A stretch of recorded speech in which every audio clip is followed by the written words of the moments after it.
It is 6 on September the 28th, 2023.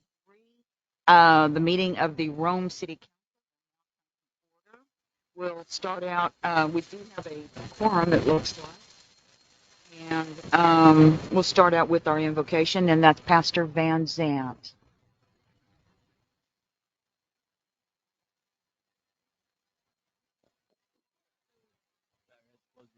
Dear the Father, I thank you for this day, and I thank you for everything that you bless us with. Thank you for our city officials in this great city, and what a wonderful day it is. I pray that you please just allow us to just remember it and just allow us to take to heart what is happening here tonight. Lord, I pray that you please just be with our city officials, our elected city officials. I pray that you'll please just be with our mayor and also our city administrator, and I pray that you'll please just allow this meeting to go the best that it can for our city. I pray that you'll please just allow us as law-abiding citizens to be the best patrons of this area that we can be, and I pray that you'll please just protect us and keep us safe. Continue to be with the first responders. Please just be with our fire chief and our police chief, and I pray that you'll please just put your hedge of protection around them and their men and those that are serving underneath them, and I pray that you'll please just allow us to have a great rest of the year, Father, as we close out this great year.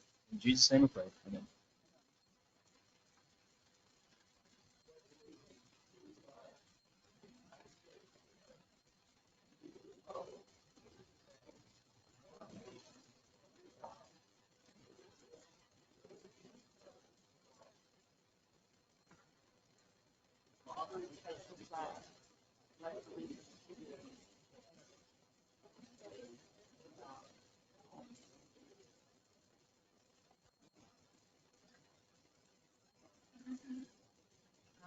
I got a little bit of a sore throat. If I could impose upon our Mayor Pro Tem, if you'll read off the public comments, please. And then once we're finished with that, if you'll also do the announcements that are listed. The council is not permitted to take action on or discuss any comments made to the council at this time concerning any item not listed on the agenda. However, a council member or mayor may make a statement of fact regarding the item, make a statement concerning the policy regarding the item, and or may propose that the item be placed on a future agenda or direct the city administrator to contact the individual to address. If you are attending the meeting via live streaming and you would like to make a public comment, you must email the city secretary at citysecretary@cityofrome.com prior to 4 p.m. on the day of the meeting and must identify each subject you plan to present to be recognized. If the writer of the public comment is unable to read their own comment, it should be given to a friend, family member, or associate that is able to attend in person and read the statement in their stead. Public comments made in person require the speaker to submit the sign-up form to the city secretary prior to the meeting, and the form must identify each subject the speaker plans to present. A statement of no more than 3 minutes may be made. There will be no yielding of time to another person. Comments should be directed to the entire council, not individual members. Engaging in verbal attacks or comments intended to insult, abuse, malign, or slander any individuals shall be cause for termination of time privileges and removal from council chambers. And I don't think we have any announcements. That is correct. Or any public comments. Yes, ma'am. Okay. You'll continue, Ms. Stein. The announcements, we have a planning and zoning meeting on October 2nd at 6 p.m. National Night Out is October 3rd from 6 to 8 at the Rhome Family Park. That's 400 South Virginia Lane. Bulk trash pickup October 3rd. City Hall is closed October 9th for Columbus Day. Hazardous waste pickup October 10th. City Council meeting on October 12th. And City Hall is closed on October 20th from 12 to 4 for a staff meeting. And then we'll move on to the consent agenda. Number one is minutes of August 25th, 2023 City Council meeting, and the minutes of September 13th, 2023 City Council meeting as well. I have a comment regarding the September 14th Yes. minutes. I noticed that on item 4, I guess in the future, I'd like to see more emphasis on the agenda item versus the discussion. If you view item 4, it's showing figures from the de minimis rate that was on the agenda versus the rate that was actually adopted. And so I just want to make sure we're clear to our citizens what actually transpired there. You want to go ahead and approve it? Motion? Move we approve them. I second. I'm sorry, who was the first? I heard a man. Okay.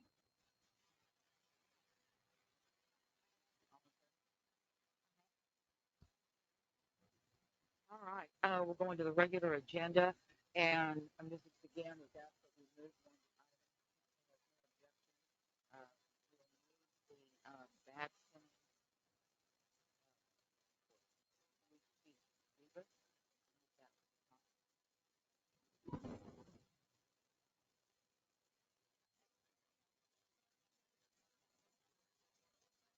Thank you, Madam Mayor. Thank you, Council.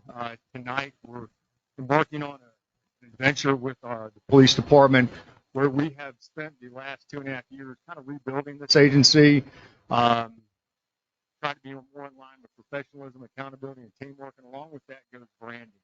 Branding goes a long way as it affects the morale of the agency and how the officers feel about putting on a badge or putting on a patch, how it makes them feel when they don this uniform. And one of the things that the officers had been requesting since I've been here was, let's redesign this badge more in line with what we feel about our agency. So just real quick, the police badge goes back to medieval times, where knights wore a coat of armor, and they wore that coat of armor on a shield that stayed on their left side as they used their strong hand for a weapon hand. When the police departments began using shields or badges, they placed it over their left side of their chest, and the reason that is it covers the heart.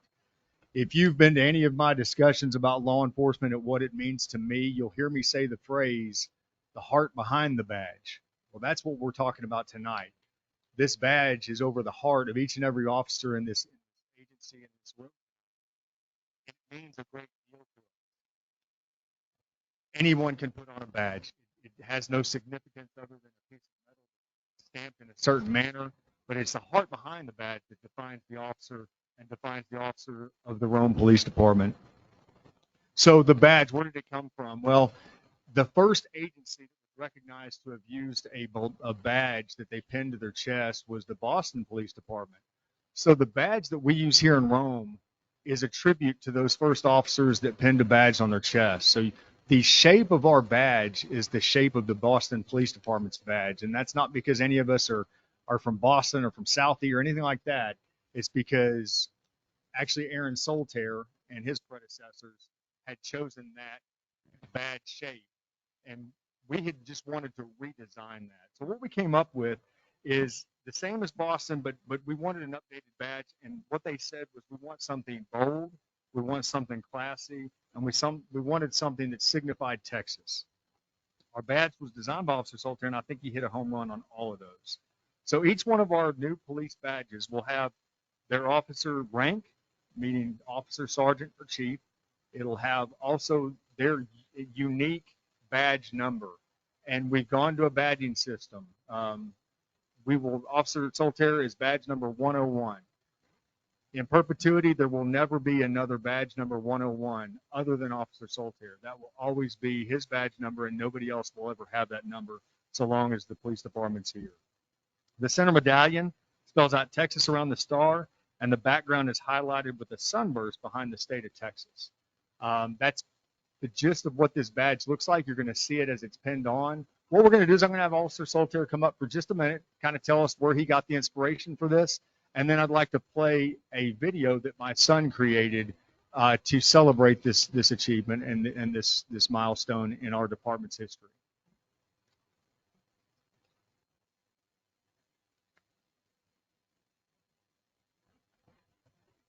Thank you, Chief, Mayor, Council. So in my law enforcement career, the last thing I ever thought I would do is graphics design. But here we are. So we love the shape of this badge. It has become recognizable as the Rhome Police Department badge shape here in Wise County. It's unique to us. here.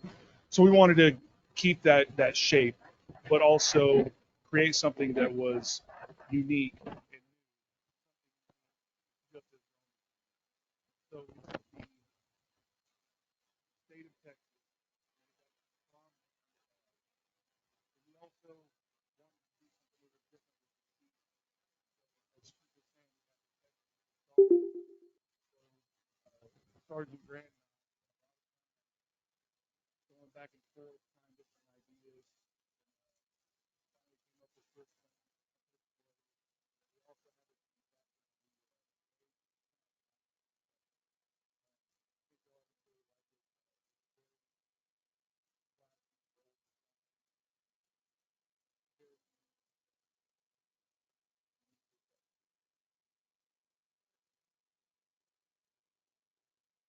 So the video you're about to watch is just basically the last 2.5 years of our department, kind of some of the work we've done, and it's put to the soundtrack of George Strait's "The Weight of the Badge."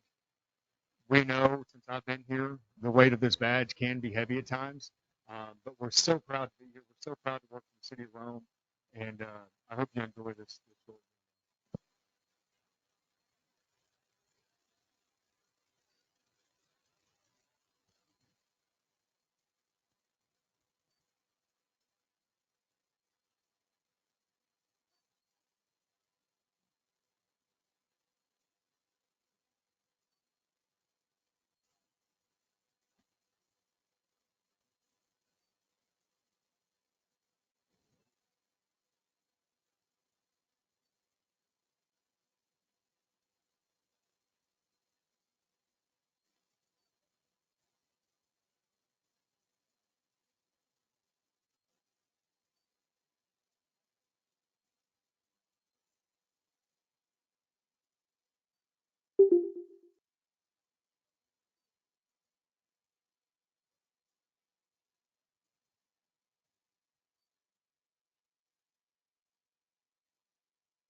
So again, a shout out to my son, Jack Debus. He's Jack the Bus and I Shinobi on social media platforms.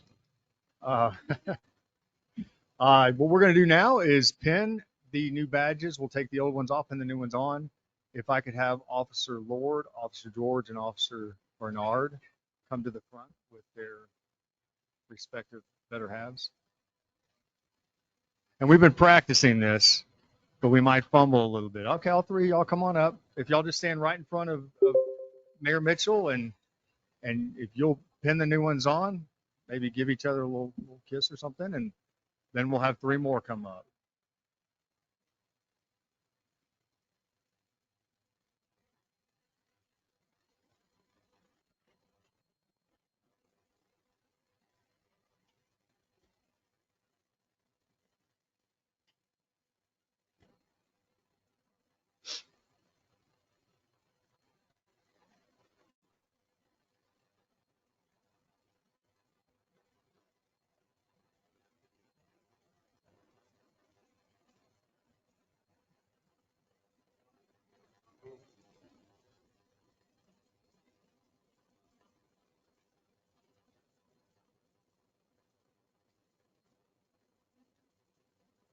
Excellent.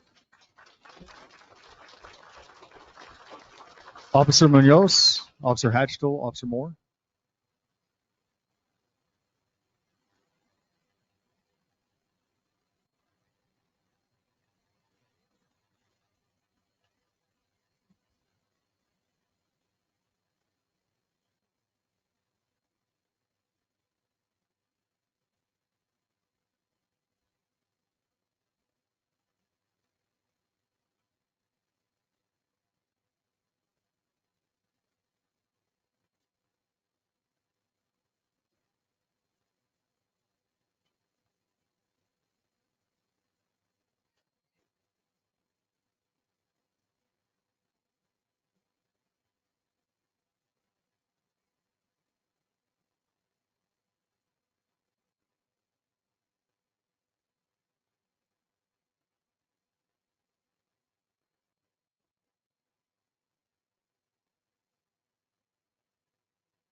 Okay, thanks.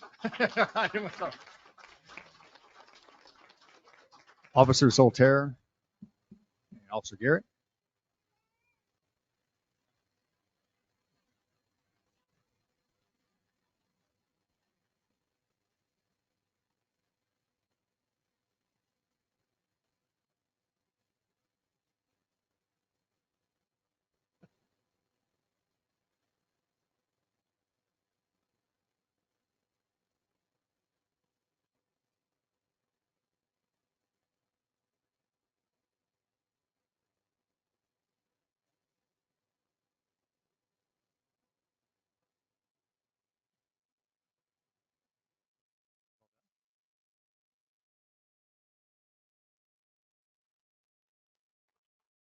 Now myself and the two sergeants.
Let's go on to the next item.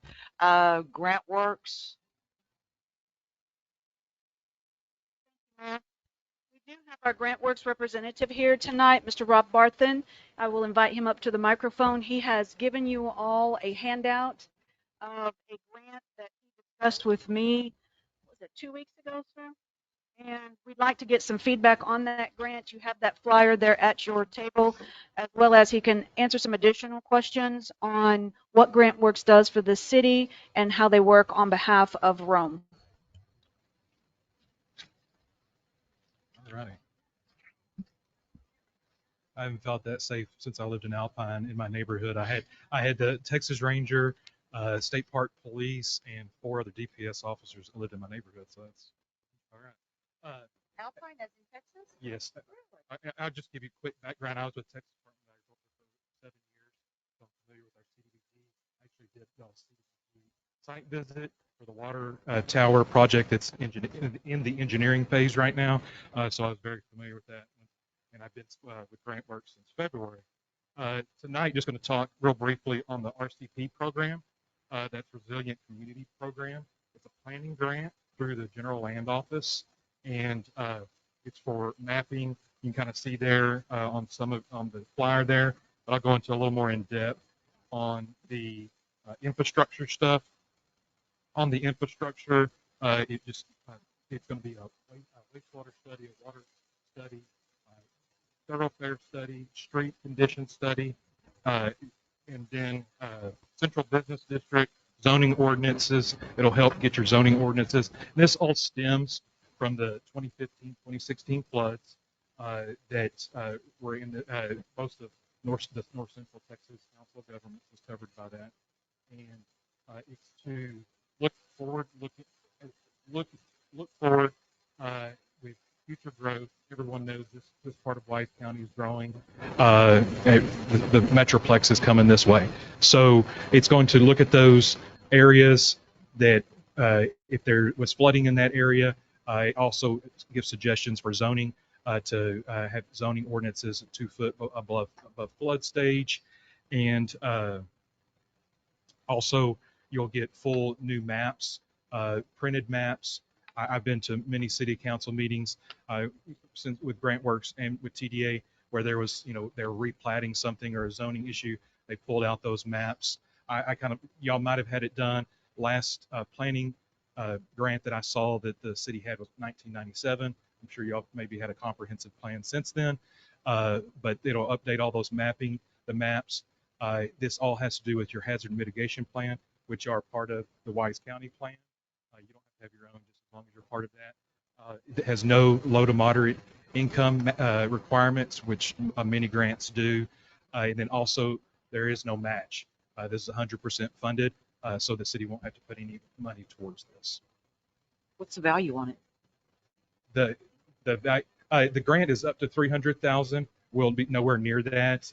There have been a few people that have submitted those to the GLO, and I see that they'll get those kicked back, or they'll go to requests for information as to why they're asking for so much. Ours we're generally been, without saying, about a third of those because of, if you go to authorize, so for RFP, we'll be competitive. I don't want to give you an exact amount. Is there any other questions on the RCP program? I know I kind of ran through that really quick. So this is just for mapping out zoning and future plans. That it will be for future water needs, wastewater needs, stormwater runoff, things like that. Which would be of great assistance to us. It would fold in with the comprehensive plan that we had done a few years ago, just to validate some of those numbers and make sure that we're still tracking in that trajectory, because most comprehensive plans I've worked with are overly optimistic on population numbers and growth patterns. It generally is delayed somewhat. Those models, just by virtue of the math behind it, that's kind of how those work out. But this would be something that would be of great benefit to us. It does not count against us in applying for grants, because some of them, through especially the Texas Water Development Board, if you recently had a CDBG or a different type of grant, you may lose some points when you reapply. We do not have that issue with this one, and so we really don't risk anything by applying. If it is granted to us and it is fully funded, then it will definitely help set the trajectory for Rome for the next 5 to 10 years that we can work from that as well. Well, I don't remember when we did our comprehensive plan. I think it was 2019. Yeah. Either 2020 or 2019. And Yeah. generally those are refreshed about every 5 years. However, they can be an expensive endeavor. I know you mentioned a $300,000 plan. The last one I worked on was $350,000 for the comp plan. And it was meant to last the city 10 years, but about year 5 or 6, so much had changed just with zoning and entitlements on some properties that it really was outdated by then. So if we do apply and we do receive the grant, it would be of benefit to the city. So applying for it, is that just the cost of the grant works applying for it? We apply for it, and the full administration of actually doing the plan, there's no cost to you. That's the application's built in. Yes. I feel like there's nothing to Nothing to lose yeah. on that one. If we don't receive it, okay, but if we do, excuse me, that's just an added benefit to us for the community and some additional information that we can use as a data point in projecting where we're going in the future. I know council also wanted to get some information from GrantWorks, just their overall what they do for us. They are a partner on behalf of the city in administering grants. They're, for instance, the ARPA grant that we will talk about some tonight. They are administering that for us, and they track and make sure that the first group of money and the second group of money has been received. It is properly allocated. It was reported back as necessary, and they take a fee out of that on behalf of for the city. So it's very helpful, but feel free to ask those type of questions. We would be relying on GrantWorks as we go through the next 6 months or so to see if there's anything else through TWDB or TCEQ.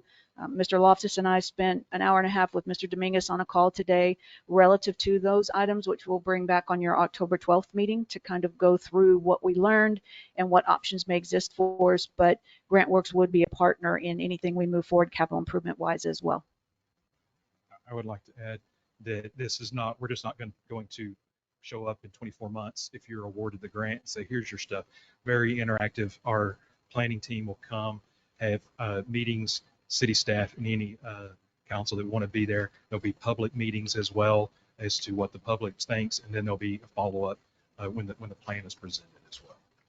Do y'all keep an eye out for grants that we could possibly be approved for? Yes, that's why when we had a list of we first started out, and then we moved to our second, that we saw that whether it was 2019, but by the time this is done, you'll be within that 5 years. We focused on our clients first that we knew they were 10 years out and had not done one. And then that's why I brought this. So we're constantly looking, whether it's economic development through the EDA, Water Development Board. Unfortunately, most of those are a loan grant type combo, and they want more loan than grants. And so whether it be USDA, the broadband. Broadband is a big thing. Billions of dollars coming down through the USDA and through to Texas. And so we're looking at that as well, that we can partner with communities. If you don't have good service, to partner with those providers and get those grant dollars as well. Now, this is not something that I knew of or was on my radar, and he came into the office and brought this to our attention. So that's some of the work that GrantWorks, they do on our behalf. I've also mentioned to them if they run across anything that is historically related, i.e. the old school, if there's any funding that would be available for that project, that sure would be a nice feather in our cap if we could apply for that. I'm talking in talks with Teresa at the Historic Commission, and so just to see if they don't have anything right now, but those programs kind of come cyclically from the Historic Commission. So I would just need council direction. So we don't need to vote on this. We just kind of direct, like, yes, please apply for this, or authorization language, a motion passed to authorize us to start our process of application. And grants for the water and sewage, whatever. Yes. Most definitely. Yes, Everybody, definitely. water is an issue for sure. So we would need a motion for staff to pursue this grant opportunity through GrantWorks and a council vote. All right, motion. I move that we pursue the RCP program. I'll second. All in favor? Aye. Okay. And what about continuing to look at other type of grants? Do I need a Yes, we second? will be doing that for sure. Do I need a second motion for that? No, ma'am, that's just ongoing for us. Okay. And we definitely at any point can set up a meeting. I'm just in the Weatherford area. I can come over anytime. We can have yourself, Mayor, Ms. again, to a future wish list. As I know some of the Well, we issues. have one. I know some of them, but so that I have a hard list that as soon as something pops up that I can see their needs. Thank you. Thank you for coming, Mr. Bartham. You. Okay. All right, let's go on to the Hilltop presentation. Thank you, Mayor. We also have the representative from Hilltop Securities who's going to provide you an overview of what bond indebtedness and options that are available for us. I'll pull up his presentation. Good evening, Mayor and Council. My name is Michael Martin. I work with John Martin at Hilltop Securities. He's also my dad, and he's at another meeting tonight, so you guys got me.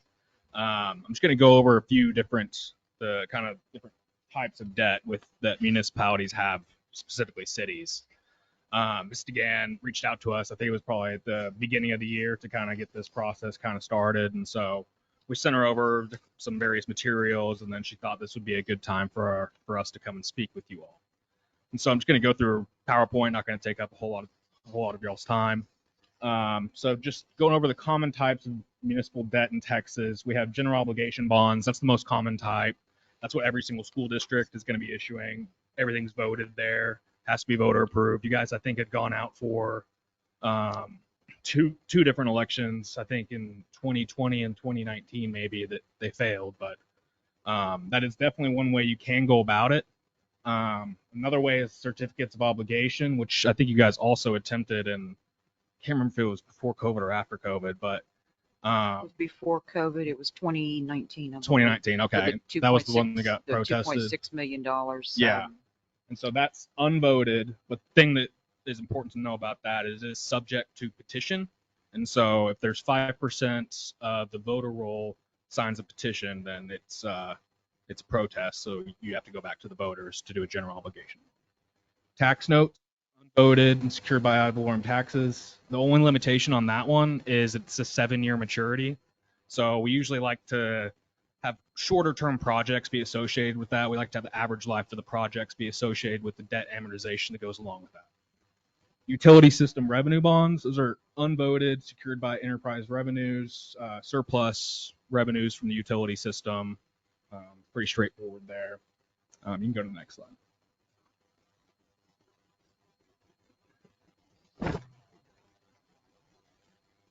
Okay, so this is just kind of a matrix that shows you have the different types of debt at the top, and then on the left side, it has kind of limitations and descriptions of it.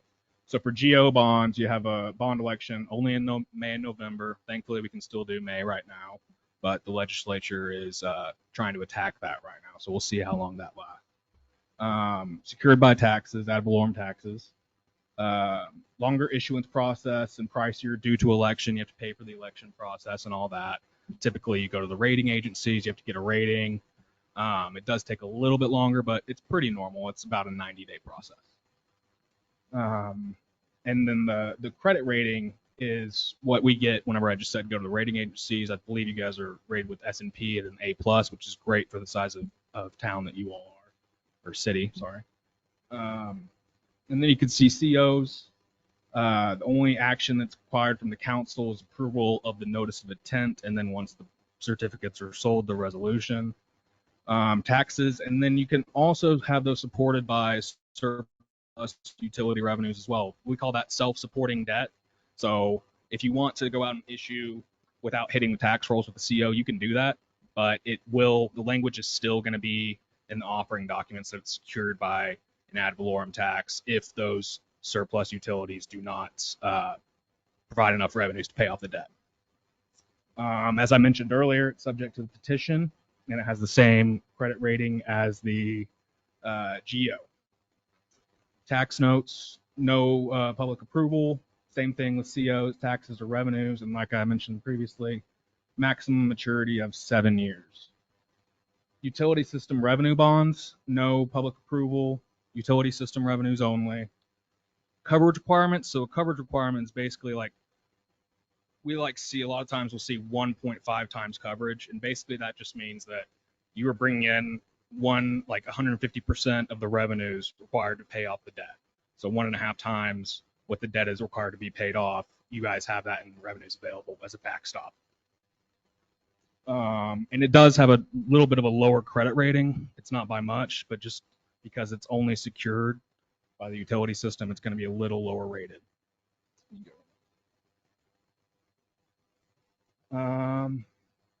So this is just the tax notes, just goes over that. And you can see the various purposes that it include. It's a little shorter than a CO or a GO because it's more broad. You can do more broad. And then go to the next one. COs, like I said, it's 90 days. The notice of intent, it's 46 days before. No election requirement, which is good. So the thing that is a little more, makes COs a little more complicated is that in 2021, HB House Bill 1869 was passed, and it doesn't limit the type of projects to be financed, but rather limits the portion of the tax rate that can be considered on the INS side of the tax rate calculation. It's a little more complicated. I can get into that a little later, but I don't think you guys are gonna have to worry about that a whole lot. You can go to the next slide. Geo bonds. So this is the only, you guys have a geo bond outstanding right now. It's about 2.5 million, I believe. And it's pretty similar to COs, except you can't have it being self-supported. It has to be just directly on the tax roll. That's pretty much it. And maximum maturity of 40 years if you want to lower the tax burden. But obviously, if you have a longer term, you're going to be paying a little more interest. Just to refresh council's memory, this is the one that we have in the utility fund at the moment. So it's not in general fund, the main checking, it's in your utility or your enterprise fund. And then utility system revenue bonds. This is basically just for your water system or sewer system improvements, or if you want to have an extension of your lines or whatnot, kind of related to what the gentleman at GrantWorks was discussing. Has additional bonds test, which is similar to the coverage requirements. It's basically making sure that the revenues are sufficient to pay off the debt. Insurance coverage requirements, that's like what I was saying earlier with the coverage of having like 1.5 times and whatnot. And then, yeah, the rating will be lower than tax supported debt, which does result in higher interest rates. So going towards voted versus non-voted debt, it's really more on kind of the attitude the city has towards debt, whether they want to have the voters decide or if you believe that the voters put you in place to make those decisions. It's really up to y'all if you want to do that or not, but we're happy to explain the different pros and cons when it comes to that, but it's really going to be more of a political question.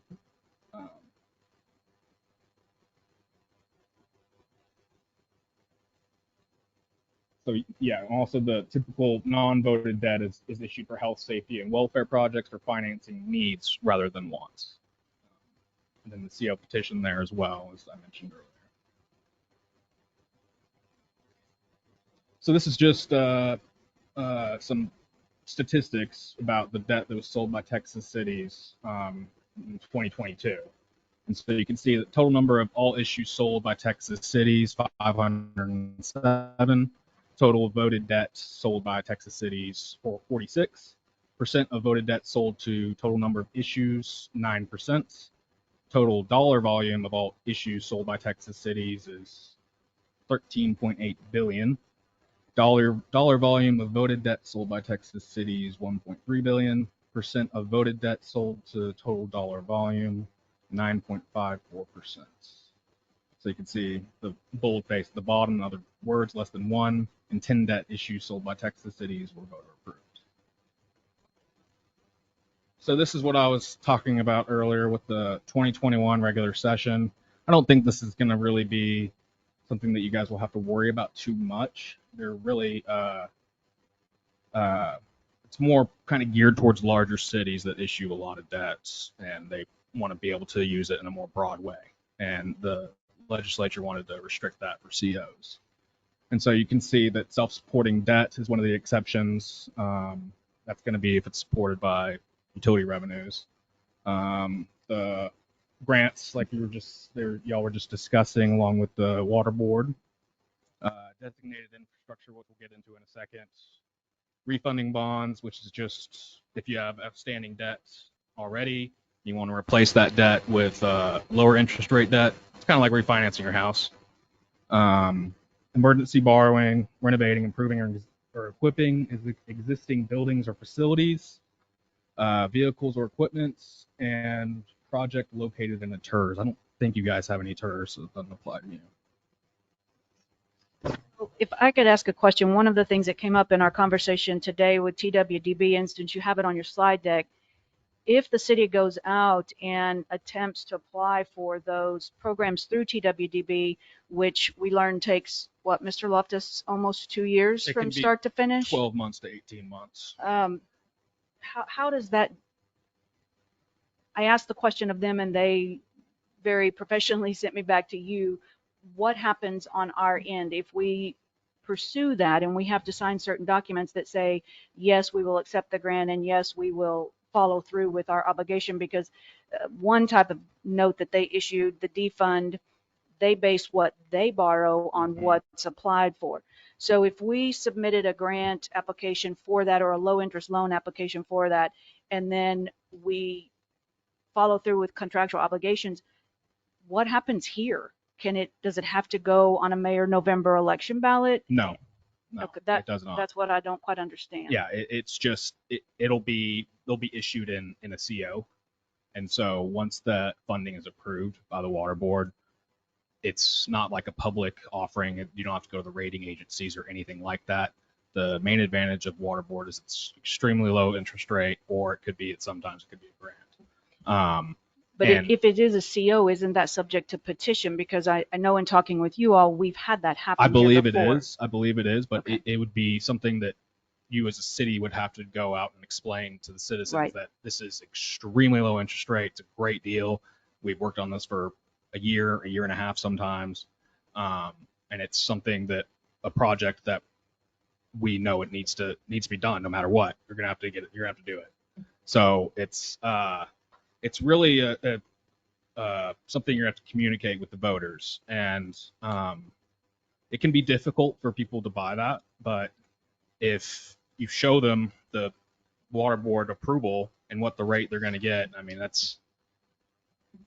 they got to be able to believe that, you'd think, but I don't know. Well, that Yeah. answers my question because I didn't know how you married the two together. Yes, it'll be in a certificates of obligation issuance and be extremely low interest rate. A lot of times they have, with the COs, will have grants along in there. And so the main advantage to it is you get a super low interest rate, and it's a great deal for the city. But the cons is that the process of it takes a long time, and you're not guaranteed to get it. Right. It's up to a ranking system. Right. Has to go through Austin. Anything that goes through Austin takes a long time. Thank you. You can go to the next slide. Designated infrastructure. So that was what I was mentioning previously. Streets, roads, highways, bridges, sidewalks, parks, landfills, parking structures, or airports. Telecommunications, wireless communications, you were speaking about broadband earlier, information technology systems, applications, hardware or software, cybersecurity. That's become a pretty popular thing nowadays. I'm sure maybe you guys have seen the madness that's going on at Dallas City Hall right now. They can't even get their permits processed right now. Any utility system, water supply project, water plant, water and wastewater distribution or conveyance facility, wharf, dock, or flood control and drainage project. police stations, fire stations, or other public safety facilities, and basically all the rest of those public safety facilities as part of any school district, as part of any hospital district created by a general or special law that includes a teaching hospital, which I think you guys are in a hospital district, aren't you? Wise County? Okay. Self-supporting debt. So this is what I was discussing whenever you issue the COs and it has surplus revenues as the security for that debt. It's designated by a governing body, a political subdivision, as being repaid from a source other than property taxes. It's not tested at the time of issuance, which means that you can change however much you want the debt to be self-supported each year if you'd like. We recommend that you do it around budget time, so you know how much you need to, how much you know needs to go towards the ad valorem or how much needs to go towards the enterprise funds, and can apply other source of revenues. Like you can, if you have extra fund balance, then you can go ahead and contribute that to the project if you'd like. Next slide, please. Yeah, that's about it. I'm happy to answer any questions y'all have. I know I went through that kind of quickly. You also have in your packet, Council, an extra page that came from the original presentation when this was given, I believe, in 2022. It has a schedule for issuance if Council had any desire to look towards a May issuance date. We briefly talked about that during the budget cycle. We can certainly get that table updated for you all, but I think you can kind of get the feel for when we need to be moving in which direction if we want to make that May voted rate if we're going to issue GOs.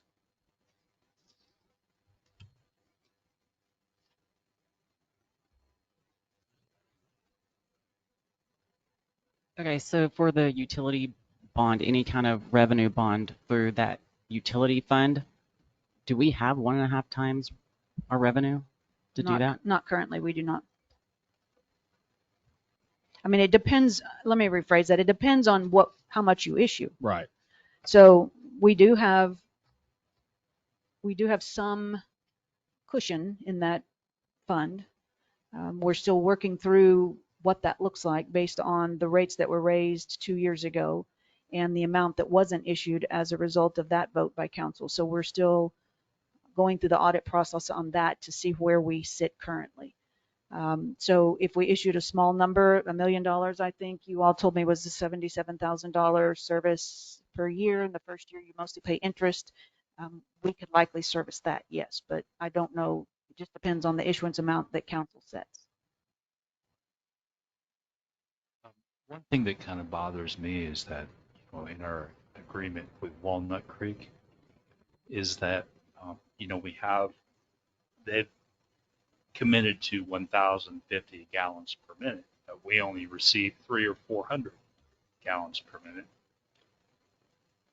We are in business to sell water, and that's how we make our revenue. Yet they restrict our ability to collect revenue. Just a comment. I've also understood from staff that we pass through the same cost from Walnut Creek to the residents. So we're not, best I understand, really upcharging. So if we bought a gallon of water at $6, we're not charging $7 for that. So that really hinders our ability to have any of the capacity that you're talking about in the rate structure or in that fund to service any other projects infrastructure wise. In my opinion, that's some of how we ended up in the position that we're in now. So if we could potentially find other sources of water that could reduce, is it 6 or so, Mr. Dominguez, that we're paying?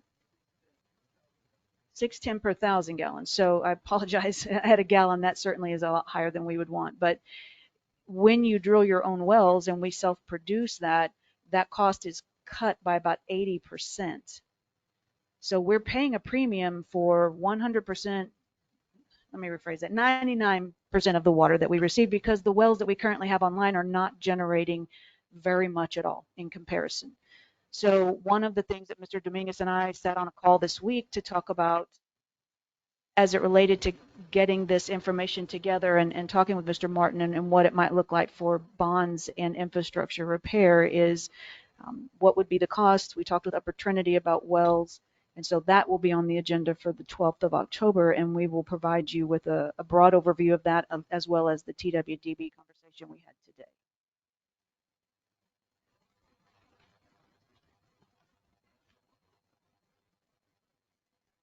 So I guess our question is, how do we want to get the debt? Because we're going to need it to get water and or wastewater. I think it would be applicable for us to determine the scope of the projects. If we're going to drill wells, are we going to look at 2 or 3? We did find out that that's a relatively short process on one end, but TCEQ requires a broader time period. So once we get that scope and that capital improvement plan laid out, then I would suggest we bring Mr. Martin back to discuss those options based on those particular projects and whether it's going to be voted debt or non-voted debt and subject to petition. Now, absolutely agree with him that we need to do a better job in educating our residents about the projects, what they're for, how it's going to be used, and what benefit it brings to them. There are certain parameters. I did find Mr. Carvin had sent information the last time or twice before when we tried to issue bonds that gave you the parameters for which it can be, I don't want to say campaign for because that's not the right word, it's more educated. So we have to be careful how that is gone forward because we can merely provide the facts. We certainly cannot ask people to vote yes or no on something. So that would be my focus with you all over the next 90 days. Because if you look at that schedule that Mr. Martin gave in February, we need to be having some movement forward to make the May deadline. Yeah, I was thinking in terms of somehow is there a mix between these instruments, financial instruments, such as perhaps do voter bonds, for instance, with the wastewater treatment plant, and then possibly general obligation bonds um, for the water, for instance. And that's absolutely certain that something we could talk about as this goes through. Yes. So have a mixture of the CO and the GO bonds. Or you could just do revenue bonds for the utility portion and then GOs for the other. Now, are you familiar with Water Board's SWIFT program? Somewhat. Because they offer multi-year projects so that you would only borrow what you needed for that year and then, do another phase, build upon it. So that seems attractive. Yeah, it is, but it's you just got to keep in mind the water board process of it all. It takes a long time, and if you're looking at starting now or towards the end of the year, you wouldn't look at getting funds until probably 2025 at the earliest. And that's not guaranteed either. It's not guaranteed. So we could be waiting possibly 2 years and still not get the funds. And the other issue that we have to deal with here is we have the sunset of our contract with Walnut Creek. It's in 2029. We will not have an agreement with them past that time frame. I don't know if they would ever consider extending it. That would be something that, again, as of today, is not guaranteed either. Okay, so the comprehensive plan is y'all are working on that currently The capital plan? for the capital plan Yes, for ma'am. the water. Mm-hmm. Okay. So once we get all that information, then we can go. It okay, will this is likely what we be want. on most of your agendas between now and the end of the year. I think you meet 4 more times before we break for Christmas. Twice in October, once in November, once in December. So we will talk about this on the 12th. As I recall from our meeting today, it was indicated that Joe didn't know of anyone who'd ever been turned down for the SWIFT program. Correct. So we'll have all of that researched and we will lay that out for you to the best of our knowledge from the notes that we took from that meeting, as well as the information we received from Upper Trinity. And we will provide you all of that on the 12th of October to have that next step of this discussion.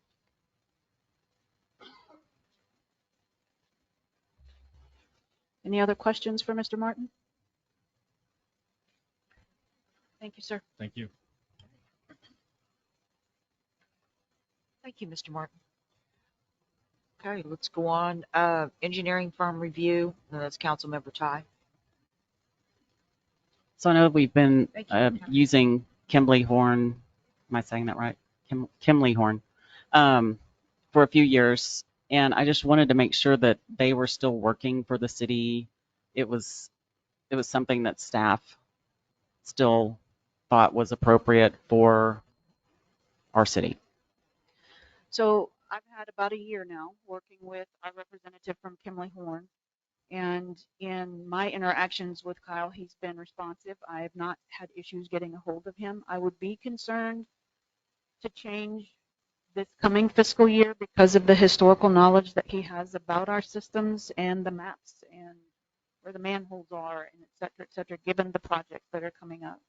I did inquire at some of our other surrounding cities who they use. They use a smaller firm. I don't recall the name, but Belchip. I'm sorry? Belchip. No, it had two names. George Belchip and Associates.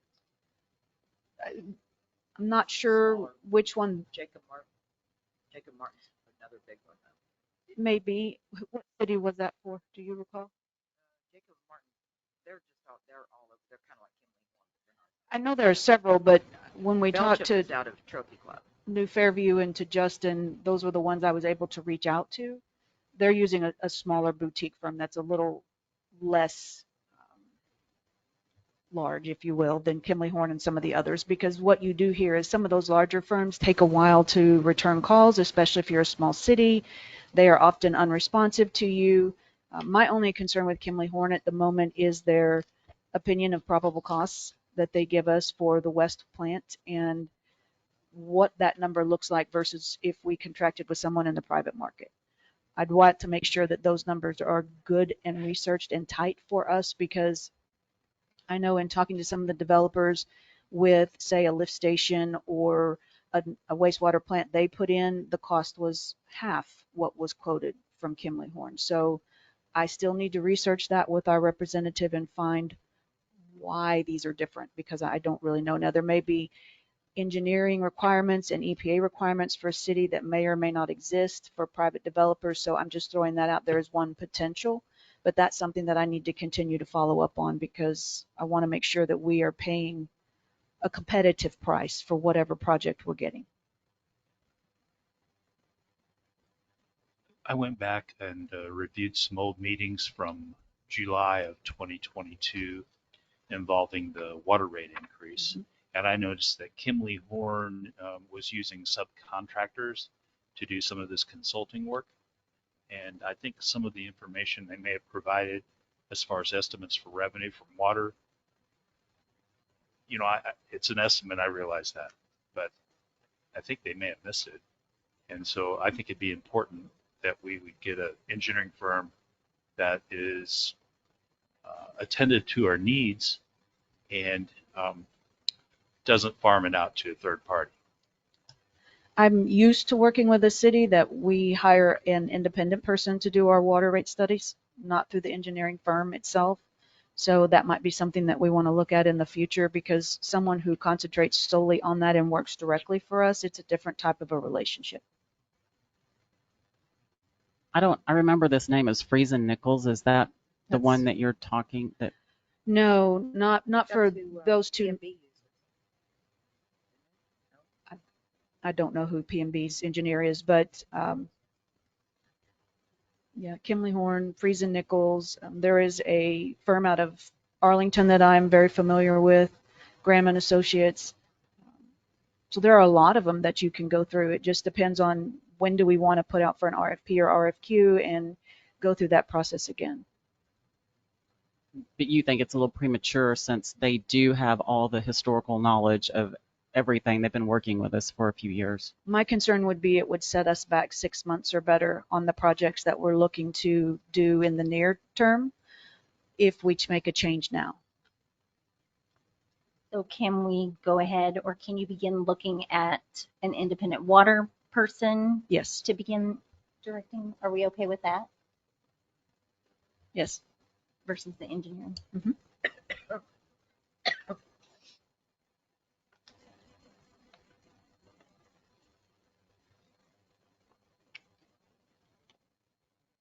We need a motion or direction or just a discussion, or do you have anything else to add? Mayor Pro Tem Ty? This was just for discussion. I was just interested to see how our engineering firm was working with the city.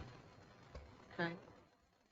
All right. And we'll move on to number 5, open records processes and procedures, and that will be Councilmember King.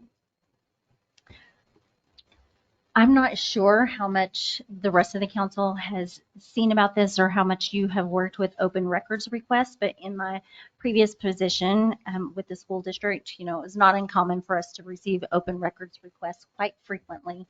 And they can be, depending on the scope and what is asked for, extremely time consuming, which boils down to that is a cost, right? You're paying someone who is trying to do their job.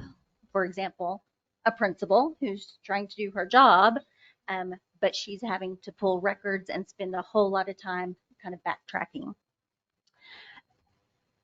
So I'm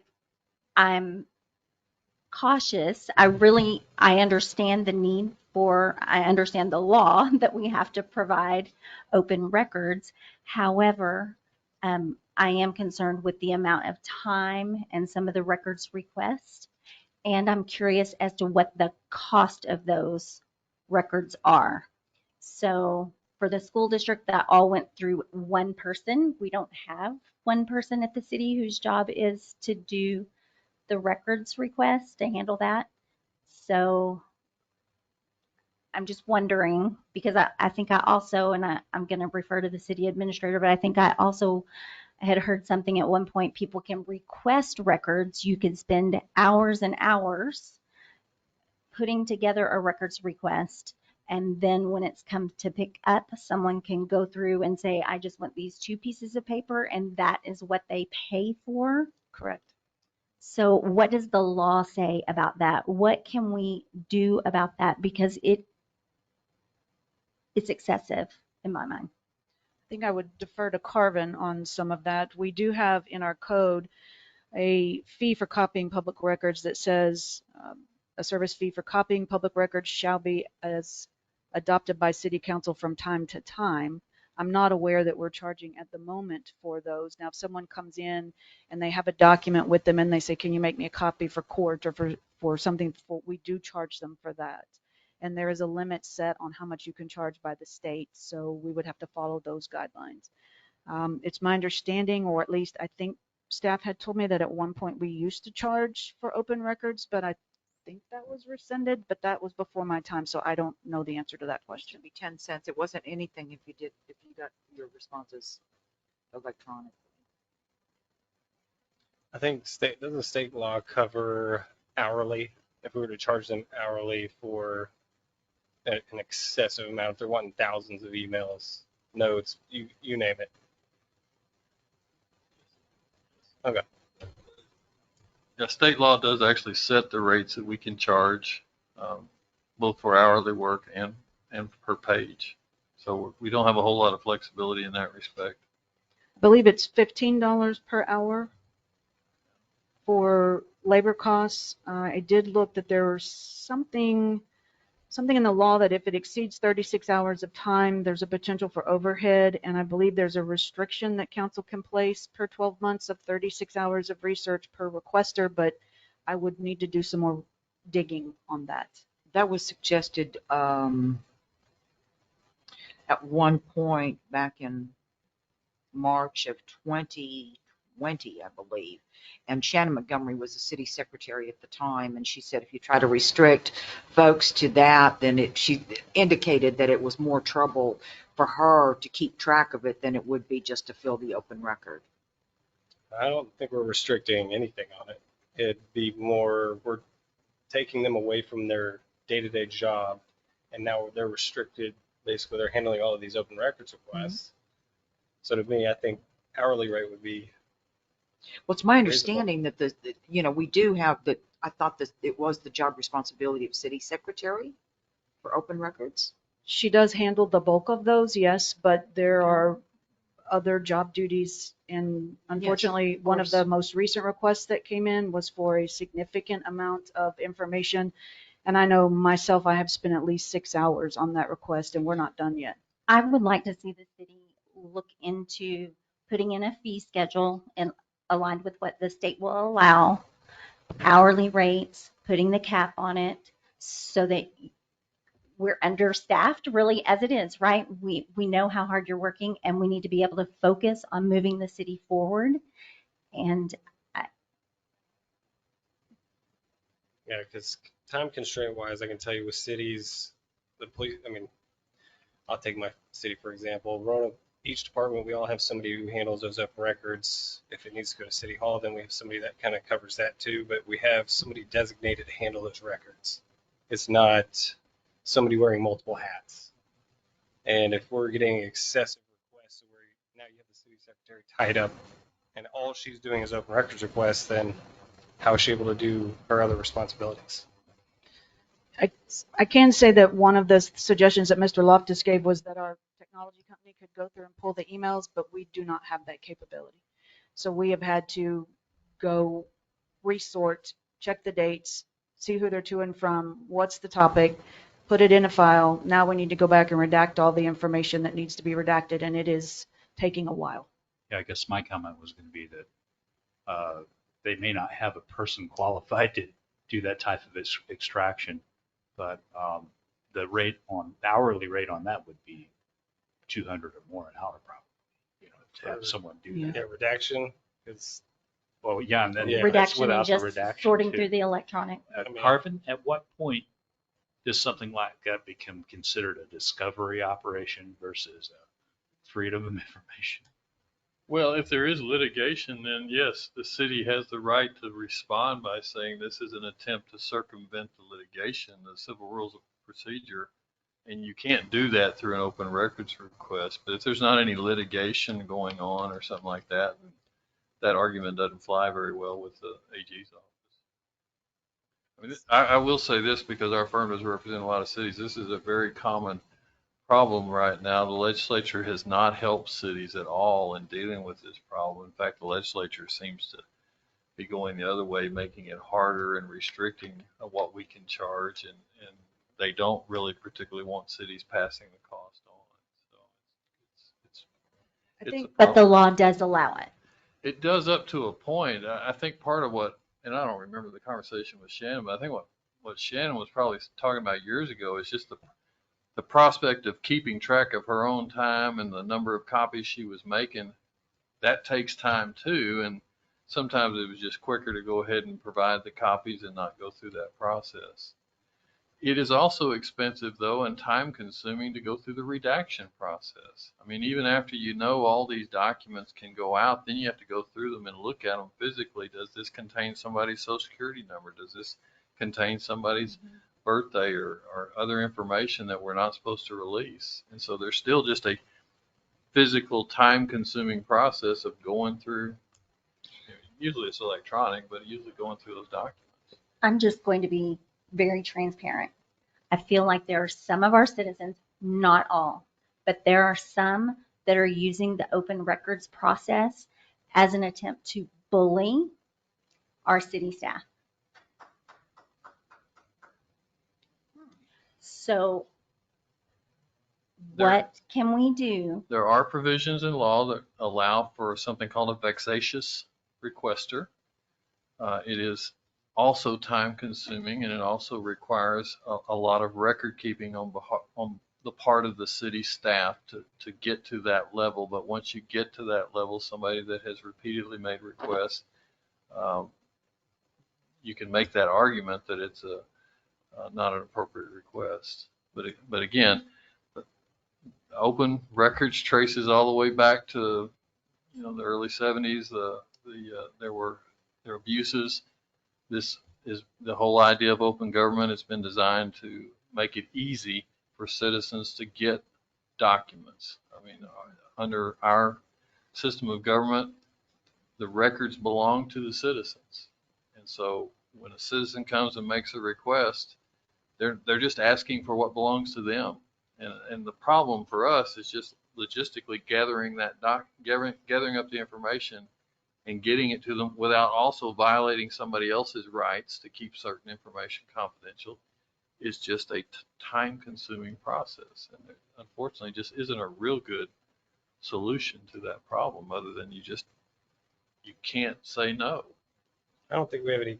There's nothing wrong with. I don't think we want to say no. We don't want to say no.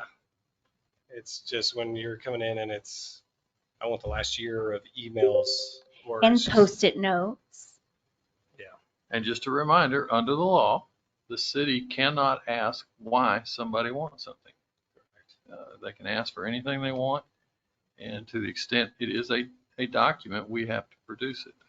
Now, again, just a reminder, and I know the staff already, yeah, we don't have to create something. We don't have to generate reports. We don't have to, like I said, create Right. things, create Excel spreadsheets or anything like I that. understand that. I think what our argument is, our city staff is being tied up to where they aren't able to really do their job. It's just all open records requests. And I think that is the intent. Well, all I can say is legally, that doesn't matter. Yeah. Their intent doesn't matter. I'm wondering if somehow if you handled this on the front on every document and redact it, and then put it in something that's available for the public, and put it back on them that they have to go do the work. Just make it available. I did check into some of that, and it is quite expensive to turn our Laserfish program outward. One of the things I thought would be helpful when I first came was to turn our ordinances and resolutions out so people could go search those on their own, because it's a public record. There's nothing nefarious regarding anything in City Hall or any of our other departments.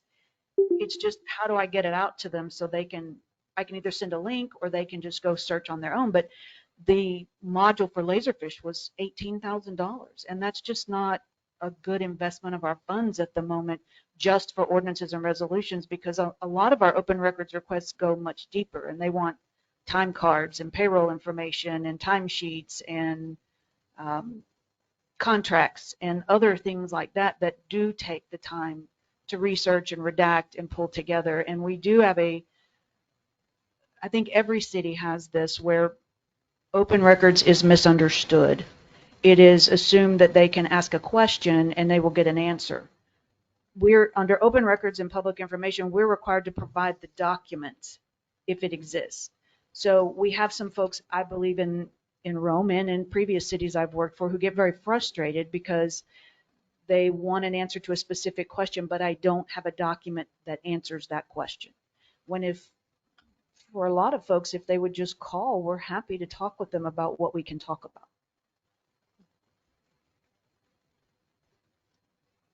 I'll just add to that. It is an appropriately legal response to direct somebody to a website or to a link. So if you have the documents in a format, that is a correct response.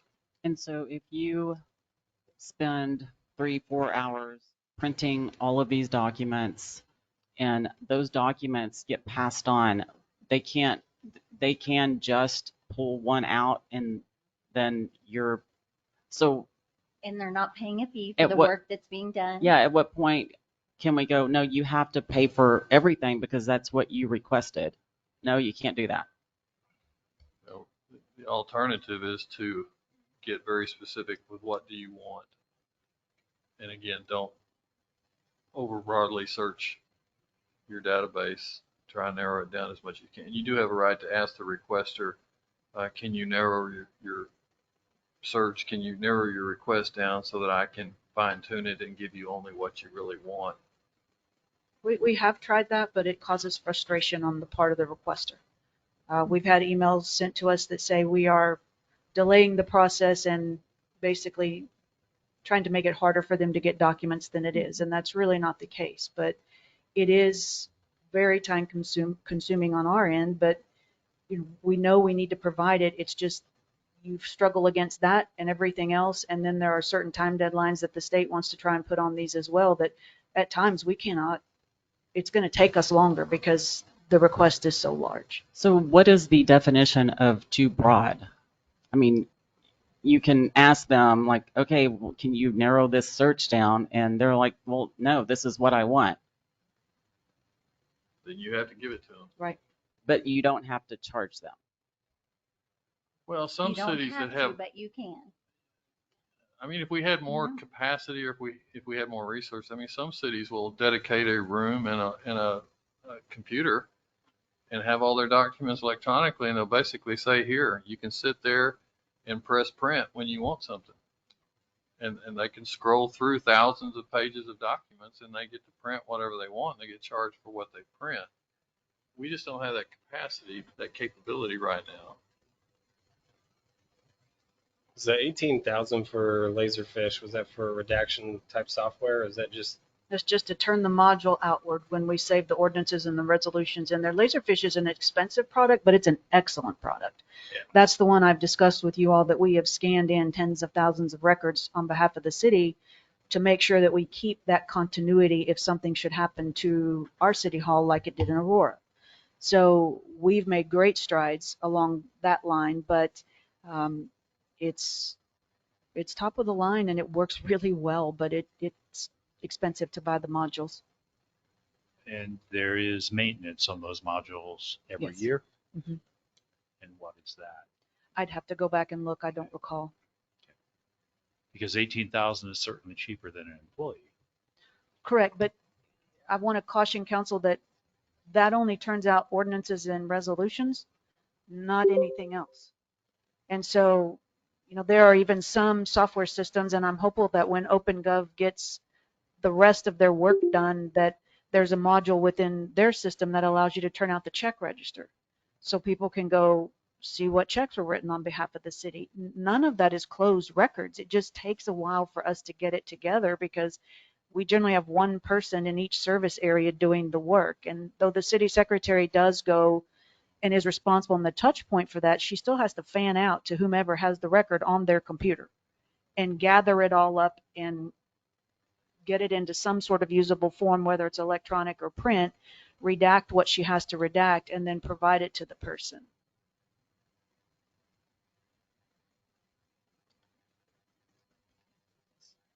how much? I guess I have to ask you to look into it, but if because it's getting to a point where maybe we need a records clerk. Do you know roughly? I don't. mean, it's gonna. I don't. I would suggest if we did that, we would want to hybrid it with another position to make sure that they are kept busy all the time. Is it something that we could push back to the voters and ask them if they want to hire a person to do this? It's not a votable issue per se. It comes out of our maintenance and operations portion of our budget. As I mentioned to council, we funded the 2 firefighters and the full-time person at the police department for this coming year. We still have at least projected some additional funds, but that's not a votable type item for us. You can certainly ask their opinion, but I would like, Ms. DeGan, I would like to see you put together something that's some type of, bring something back to us that would say, I don't know, after so many requests, on the second request, if it's more than 10 pages, if it takes more than 20 minutes to find, that we're going to charge the state allowable, whatever that is, up to a certain, some kind of policy or guideline for the city to address. I think it would help everyone. Are you wanting to just follow what the state says? Is that what you're thinking? I would like to do the maximum of what the state would allow. Because really, either way, we're paying for this. Because I mean, Exactly. it's whether they're doing records or city secretary work, we're still paying for it. So to me, at this point, if she's going to have to be focusing on that, then that's where the charge is going to be coming from, or going to, I guess. Amanda, is this something that you could canvass other cities next week at the conference and see what they're doing? there will be so many at TML that I'll have a hard time wrangling them, but I have done some of that work. I've gotten some information from Justin and from Decatur. Decatur does not charge, but they have much larger staff than we do. Justin does charge, and they have sent their policy to me. I can take a look at some of the others. I did send out a request when Mrs. King asked me to put it on the agenda, and I asked some of our neighboring communities what they are doing. I don't have all the responses back yet. Did you get with Keller, Roanoke, South Lake, that area? I did not. Okay. I'll reach out to them. I have some connections with South Lake too. You may even have some policies we can use, Carvin. That'd Absolutely. be very helpful. Just a reminder too, though, on the cost obligation, we have to actually give the requester an estimate of what it's going to cost, and then they get to tell us no, they don't want to pay it up front. If it's large enough, we can actually require that they, basically post an amount as security for payment. A lot of the time, though, in my experience, and city manager can correct me, but most of the time we don't get to that stage. If somebody has asked for a request and we come back and tell them it's going to cost them $1,000, most of the time the people say no, thank you. We'll modify that request. That is true. They usually narrow their request at that point.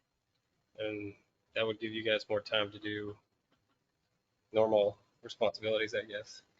Yes. Okay.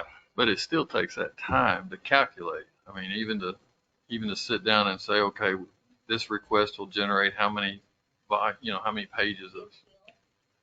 Yes, it will, but we will recoup some of that at least with some funding. We can't get the time back, but we can get some money back. A little bit, but I'm not going to argue with you, but I'm going to tell you, you're not going to get it all back. It's just the legislature has set it up that it's just not designed that way.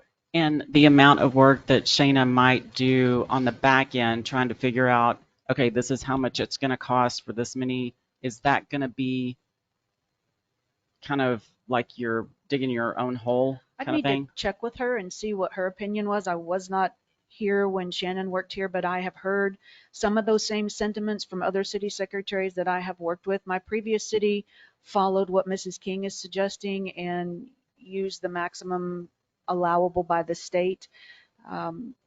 But we also had a lot of our documents that were turned out because it was a larger city, and so people could do their research that way. So let me check with Shayna before I answer that question. I'm the one that inquired with Shannon the last time we brought this up, and Shannon did say that the mayor's correct. Shannon was like, it's way too much trouble than it's worth. So I don't know how Shayna feels about it though. So that would be my question. Yes. As well. Does that mean that if somebody submits an open record, nowadays they're called PIAs, but if somebody submits a PIA and it takes 15 minutes, is the constituent going to be charged 15 minutes out of that $15? I don't think that's what we're Okay. mainly focusing on right now. It's the ones where it's just I think excessive. if it were to take more than 30 minutes or more than if I walk in and ask for some document, if it's more than a click print, if I have to go searching and go to multiple people or multiple locations to get information, and it's going to take more than a 20-minute stop, you know what I'm saying? I do. I can bring back some information. Now, it won't necessarily be on the 12th because we have a lot of other things kind of percolating at the moment, but I will hopefully have it for the second meeting in October. Any further discussion? Let's go to the next item, ARPA fund allocations. Thank you, Mayor. This is back on the agenda. This is something that we had talked about before. I wanted to bring you all up to date on some of the allocations that we have out of ARPA. I have put on here the additional information that we had allocated for the fire truck repair, the professional services for the audit, and then the ClearRec CPA part of the audit as well. So we have approximately $200,000 left to spend. Mr. Loftus had asked what the departments were looking for as far as priority. You will see on page 2 of your agenda commentary, there are some things listed there. We have talked about the technology issues. I will tell you that the work that we're having done by the pre-audit team has it's exceeded what we have allocated. So I need to ask for some additional funds to continue to pay for that work. We're very close to finishing this out. The last time I checked with them, they had the bank reconciliations and all of our internal accounts down to less than $5,000 in difference. And once they figure out getting those things all completed, then we can wrap up the last of the audit paperwork and we can send that off to the folks in Wichita Falls. And then as soon as we finish 2023, we will immediately begin figuring out what else needs to be done as it relates to the 23 fiscal year, so we can make sure we hit the deadlines on the audit and we get that done and out the door. It takes an inordinate amount of time, and a lot of the complications that we currently have is we purchased the STW and OpenGov software in the time that they were themselves transitioning and bringing on a lot of small cities, and they were overwhelmed by the amount of small cities that came online. They did not have the staff to support us, so a lot of small cities they asked to pause, even though they may have already left their previous software to the new one. And we did not have the infrastructure and the support internally for us to operate that system to its fullest advantage. So the people who have come in and are going behind and checking the 22 fiscal year have balanced down every single account, every single fund, to make sure that the bank reconciliations and the information at the bank match what we have in our system. We've made journal entry corrections. We have moved things out of general fund into debt service, into fixed assets, into the restricted funds as necessary. And once all of this is finished and completed, I will provide you all with an overview and a report that shows you all the restricted funds that we have, the balances that are in them, what's in our general fund account. Last I checked, as I mentioned during the budget process, we have about $880,000 in general fund. Now that's the end of 22. We may actually put some money back at the end of 23, so that may rise as we go through. So we will be pretty much squeaky clean as it relates to finances once this is done. We also will have all the audit paperwork aligned exactly for what the auditors need in each and every year. Mr. Spohr, who had been our auditor for a while, was a small firm, and he did a lot of this work on his own behind the scenes based on documents that staff provided him.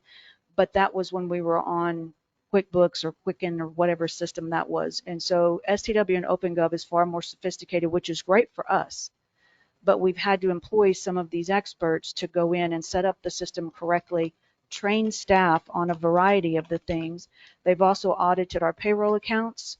They have audited all of the accounts from which we send the information forward to any of the federal agencies as it relates to that. They've audited our insurance accounts to make sure that we are accurately recording things according to each year as that changes with our insurance rates. This is a deep dive audit, this work that's been done. So one of the things that I would ask council to consider this evening is allocating an amount not to exceed $25,000 out of these ARPA funds to finish that. I had brought to you the ClearRec information and thought that 10,000 would be enough for that consultant. She is an expert in the bank reconciliation software component that comes with the STW OpenGov, but she has found more months than we anticipated that needed to be re-reconciled with the system, with the information that we have internal. So they're very close, and I know I have told you this before, but at least we are down to the wire at this point. And I will feel very, very good about this once we get finished. I know we've had some folks question why the audit has taken so long, and we have missed the deadline that Mayor Mitchell pointed out is a state law as well as a city ordinance. So next year I have every intention of hitting those deadlines so we don't have this issue again. But I do think that we are going to have our finances in the very best shape they have ever been in from the standpoint of accountability, knowing what our bank balances are, how much it costs per day to run the city, how much do we have in reserves, and in each and every one of those funds. That was one of the first things I looked at when I came in. And as I have mentioned to you all during the budget process, we've done a great job of matching revenue and expenditures and not exceeding that, or we wouldn't have any monies in reserve. But we've done a very good job along those lines. And so this will set us up for the success over the next 5 to 10 years that's going to be very instrumental for Rhome. So I need to ask for the CPA services for an additional not to exceed 25,000. The fire chief has also asked for $5,000 to bridge the gap on and I'm sorry, Scott, I don't think I have that quite under my belt. It is with American Communications for Motorola handhelds, 5 mobile devices, labor to install those, and phase 1 and phase 2 trunking system. We had $37,000 left from a variety of things that we had auctioned off. The cost is actually $42,306.75. So he would like to see if we would allocate $5,000 of those ARPA funds to cover the gap on this issue. So that's the two requests before you today. And then if you all want to discuss anything on the back of this agenda memo that talks about some of the other things, either from police or fire or through technology, which is where I would really encourage us to focus in one of those three areas, then we can talk about over these next, either tonight or in other meetings, how we're going to allocate this, because we have to have it committed by your meeting in December. Got a couple of questions. You said something about the journal entries having to change, move journal entries. Does some of that not require budget amendments? No, ma'am, that's internal on the software itself. It's not actually changing anything on the line item or the budget. Okay. It is simply making sure that the electronic system matches what you have in your budget document and in your bank recs. Okay. So, and then the other question I have initially, I believe 12,000 was authorized to hire the CPAs, and then another 10,000 was authorized for the clear check or clear rec.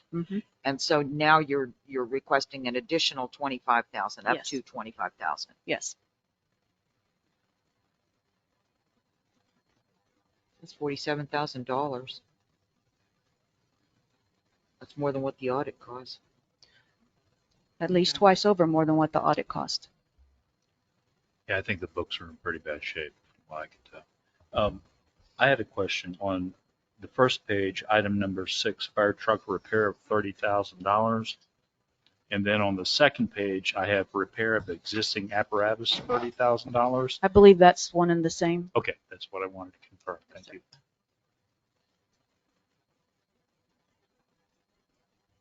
Yeah, I believe that our books were probably in pretty bad shape too. I would say we would go ahead and make a motion to approve the not more than 25,000 for the professional services. Second. All in favor? Aye. Just out of curiosity again, how many bank accounts did we have before it was all consolidated? 20 some odd bank accounts, 26, I believe. And that would kind of extend the audit Yes. for, okay. Yeah. We have a lot of residual that we're cleaning up from when we were a smaller city and we had a lot of volunteer entities handling things for us. Now that we're bringing it under consolidated cash and it's all in one account, that will make this so much easier going forward, as well as the consultants will provide me with a list so that each month I can go behind the council person who's checking our bank reconciliation, and she will give me areas to which I need to look to make sure this is balancing with that and that this is matching that, so that I know that we are staying on track each and every month. We have one person at the moment who helps us in finance, and I think I've mentioned to you all before that most of our cities around us have a finance director or someone with some extensive municipal experience, and our current employee had to do a lot of on-the-job learning. And unfortunately, she came in during some transition period and, in my opinion, was not given the support or the education that she needed to run that system well.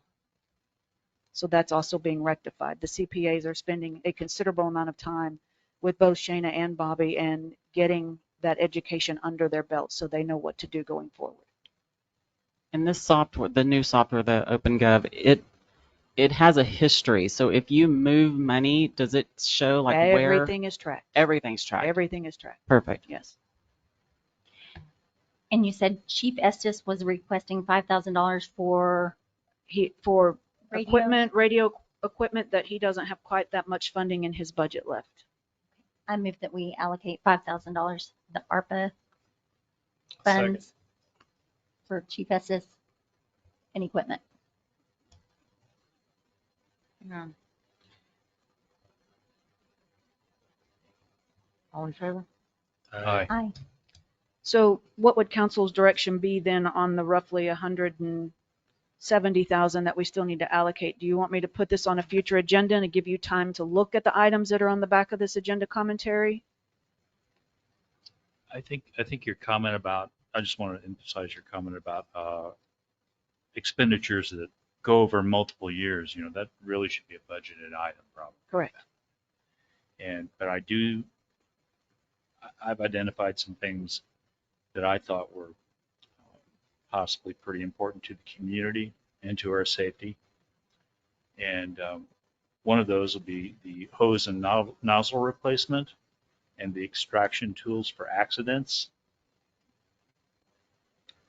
And then, whether we like it or not, we're kind of slaves to technology these days, and I think the technology upgrades should definitely be considered. Yes, I do too. And maybe we should consider also the building upgrades at the senior center to give back to the community.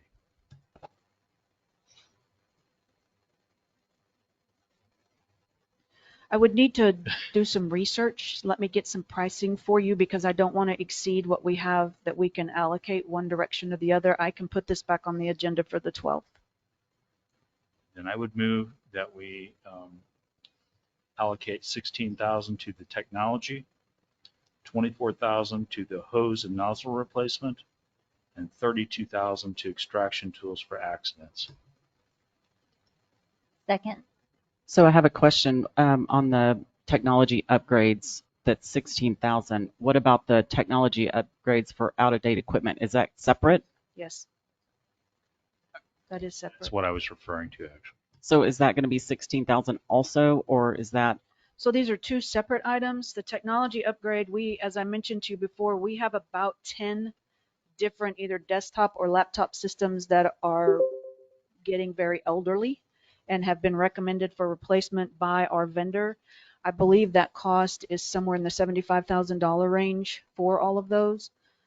Since we have not necessarily upgraded those and kept budgeting each year for two, that's not unheard of to budget a certain amount and you replace them each year, kind of like tires on a car.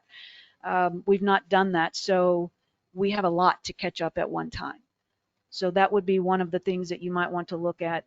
The cybersecurity enhancements that are shown there at the 16,000, Mr. Loftus, that is that whole package that they talked about. I've also been told that that would allow us to search our emails through a back channel, but it also has a $17,000 per year support price. So, we can certainly budget those things, and you do have that flexibility to budget those things. But if that's the direction you want to give me, I'd like to get some hardened prices and bring it back. Now, I will also say cybersecurity is a very large issue, as you've heard. And we want to make sure that we are covering every base on that because we don't want to find ourselves in the same situation Dallas or anybody else is in.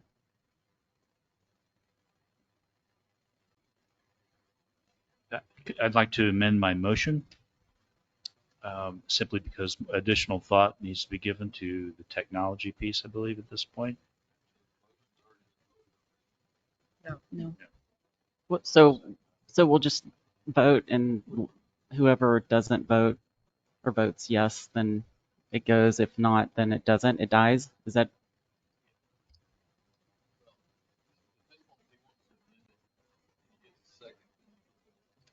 Yeah.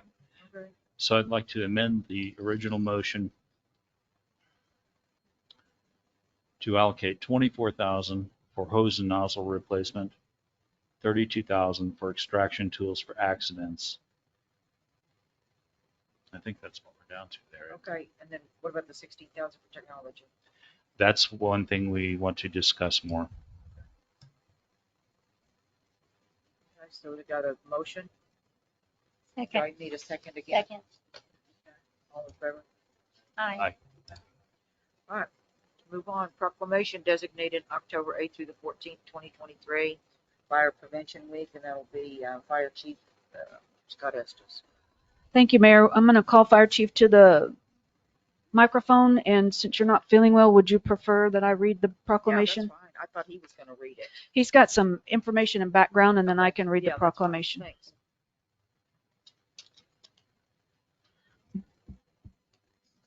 Guess this on? Yes. So October's coming up, which is always Fire Prevention Month. We're going to the schools on the 8th. We'll spend all day long teaching the kids about fire safety and the teachers and any adults that's there. So fire prevention was started by the National Fire Protection, the NFPA. You've probably heard me say that acronym before, back in 1922. And the reason why they did it was the Great Chicago Fire back in 1871. And that was the incident where supposedly Miss O'Leary's cow knocked over the lantern and burnt down the city. Because back in 1871, the city of Chicago was made all of wood. The sidewalks were made of wood, and the streets had sawdust on them to keep the dust down. And so everything had a wood product that burnt like crazy back then.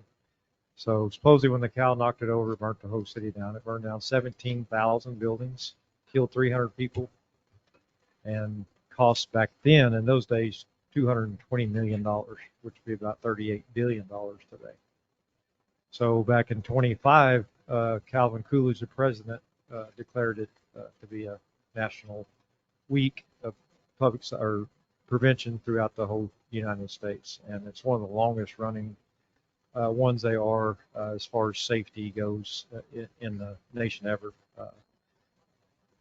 And that's about it as far as the Chicago, but they did also the 1997, a little background, the city council of Chicago gave grace to Mrs. O'Leary and her cow and reprieved them of that, and now the Chicago training for fire department is built on that same property that Mrs. O'Leary's cows knocked over. So kind of a cool little tidbit about that. But we get excited about it. We really are. We like teaching the kids about fire safety and even adults. So we'll have a good time next Monday or Monday the 8th. That's it. So I'll read the proclamation at this point. Whereas the City of Rome, Texas, is committed to ensuring the safety and security of all those living in and visiting our community, and whereas the occurrence of a fire is a serious public safety concern both locally and nationally, and homes are the locations where people are at greatest risk from fire, and whereas home fires killed more than 2,800 people in the United States in 2021, according to the National Fire Protection Association, and fire departments in the United States responded to 338,000 home fires, and whereas cooking is the leading cause of home fires in the United States, and fire departments responded to more than 1,616. It's late in the evening, everyone. 166,400 annually between 2016 and 2020. And whereas 2 of every 5 home fires start in the kitchen, with 31% of those fires resulting from unattended cooking. And whereas more than half of reported non-fatal home cooking fire injuries occurred when the victims tried to fight the fire themselves. And whereas children under 5 face a higher risk of non-fire burns associated with cooking than being burned in a cooking fire. And whereas Rome, Texas residents should turn pot handles toward the back of the stove, always keep a lid nearby when cooking, keep a 3-foot kid-free zone around the stove, oven, and other things that could get hot, watch what they heat, and set a timer to remind them that they are cooking.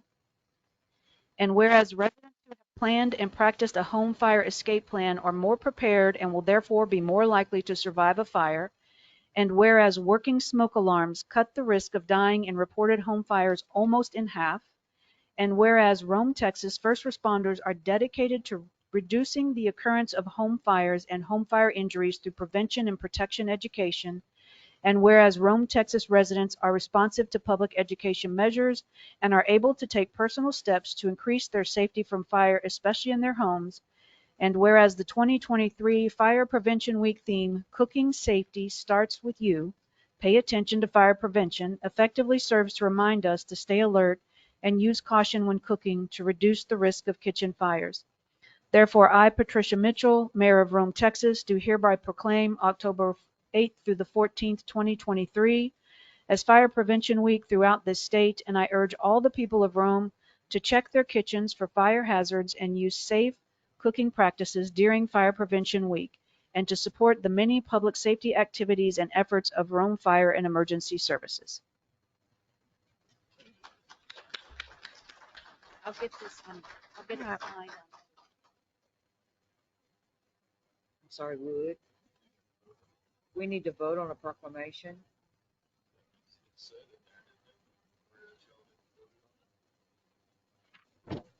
Let me check.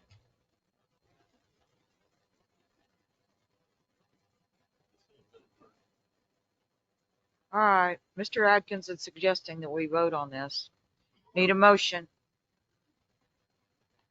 I move that we accept the proclamation for Fire Safety Week and encourage all of our citizens to practice Okay. safe cooking. I second. All in favor? Aye. Okay, good.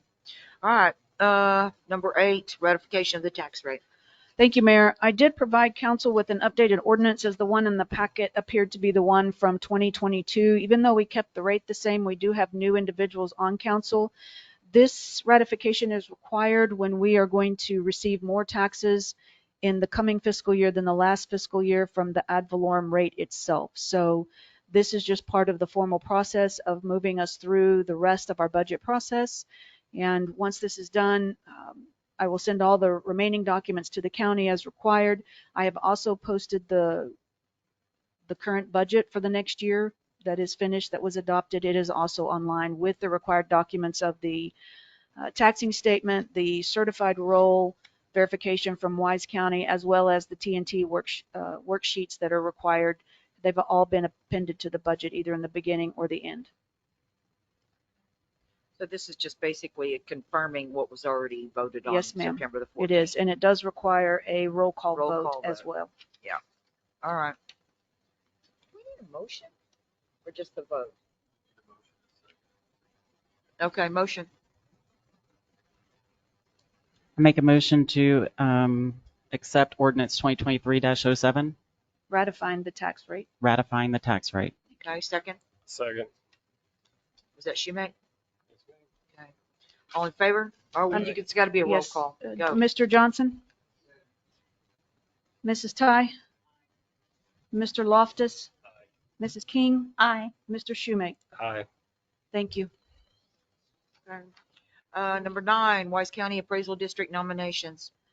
Thank you, Mayor. This is an item that was on a previous agenda that you all asked that I get some information from you as to the time requirement. I sent that to you in an email, as well as the information that I received as to the general functions of a board member. There are several, well, there are 2 or 3 pages outlining that to see if our city council is interested in putting anyone forward for the Wise County Appraisal District Board of Directors. It's not required. It is simply something that we have available to us. I also included information that the city of Boyd has recommended one of their municipal development district members, and they have asked that the surrounding cities support that individual. They believe he has the requisite background to serve well on that board of directors. So if the Rhome Council does not have someone in mind to nominate, you can choose to vote your votes for that person or wait until the entire slate comes forward and then vote. I believe you have 37 votes. So if we know of someone, I can bring back a resolution. We have to finish this in October and get it to the appraisal district. If we do not know of someone, that is certainly fine as well. I can notify them that we don't have a nominee. And then when the time comes to vote, you all can move in that direction. So we do have a couple of weeks to search for someone. Yes. They have 5, there are 5 positions, yes.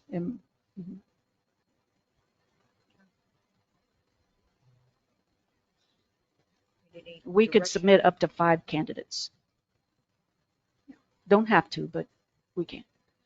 So if you would like me to just postpone this to the next meeting so you have some time to think about that, I can certainly do that. Yes, please postpone. Let's go. All right. And number 10, appointment to Planning and Zoning Commission. Thank you, Mayor. This also is an item that we have been talking about for a bit of time. I emailed you all an application that came in today. Mrs. Knitsky, who had previously served on council, has submitted an application or a request to serve on the Planning and Zoning Committee. I talked with her about this at length today as to the requirements, what that type of service look like, and the time and date of the month that they meet. We do very much need some additional members. I have been told that there are at least 2 more individuals who may be coming in to apply for planning and zoning. I just don't have them as of today. So I would need a vote. I would make a Direction. motion to accept her application for planning and zoning. Second. Are we accepting the application or appointing her? The agenda item is for appointment Oh, well, Okay. to planning and I zoning. make a motion to appoint This is kind of, I mean, I know her and she's good people. But generally we've always required them to be at the meeting when they're appointed. She was not available this evening. Okay, but we've denied people because they didn't show up. It's certainly, I can take direction from council. I can tell you that if we don't have someone appointed today, I know. I will not have a planning and zoning meeting on Monday, and we do have a case coming forward. So Yeah, I feel like this is if we don't, that's something- fine. Yes. It's just we're not consistent with your policies. That's I mean, when Ms. King was appointed, there were a couple of other people, but they didn't show up, and so they were not even considered. And that's all I'm saying is that I see overall in this city that we have a volunteerism issue where we just don't have people willing to stand up and do this. And I think if someone is standing up and saying that they want the position, and I think it's important we give them that opportunity. I also happen to run into Kathy on my walk today and discussed it with her. So then in the future, then when we appoint somebody, they don't have to be at the meeting. I believe it's scenario based. It's what's going on at the time. All I'm asking is for consistency. I just think that it depends on what's going on. If we have 15 people that are wanting to be appointed for city council, then yeah, we might go through an interview process. But if we have P&Z that absolutely needs people because they don't have quorum and we can't get any businesses to get through the P&Z because we can't have a meeting, then yeah, it's important that we have somebody. If it's just one person, then yeah, let's appoint them if we know them. Consistency and we know them. policy. We don't know some of those people that didn't show up. We didn't know them. We know Kathy. Yeah, that's fine. All right, so we do have a motion from Ms. Ty, Second. and all in favor. Aye. Okay. Thank All you, right. council. Anything for executive session? No, ma'am. Future items for agenda. I have one item, and I talked to Mr. Carvin earlier before the meeting about this. This whole segment about public comment, he said that is not required, and but it would take council approval because council's the one that put it on there. So it would take council approval to remove it, and so I would like that put on next agenda. And a motion to adjourn. No, I had something else Okay, for the next go. agenda. And it could just be me, but I feel like the whole bond thing is super messy. And so I don't know. I would like, if we're going to do something that messy, can we have a workshop or something to like Like a town hall or something. Is that what you're talking about? I don't know. I feel like we need to kind of be aligned and think about it. Yeah, the meeting today with the regional water board, it was very eye-opening, all the bureaucracy for some of those things. So I would tend to agree. Workshops are usually less formal, like we Yeah. did for the budget, and it has a little more give and take than your current setup, but we can certainly schedule that. I just need to find times that everyone's available. You talking about just us Okay. learning more about it? Is that what? Yes, to Okay. try to figure out what we think we might want to do. So that'll go on the next agenda. All right. Anything else? So some possible dates on the next agenda. Okay. Yes. Is that right? Anything else? That's it. Thank you. Motion to adjourn. Motion to adjourn. I'll second. And all in favor? Aye. 7:57. This meeting is adjourned. Okay.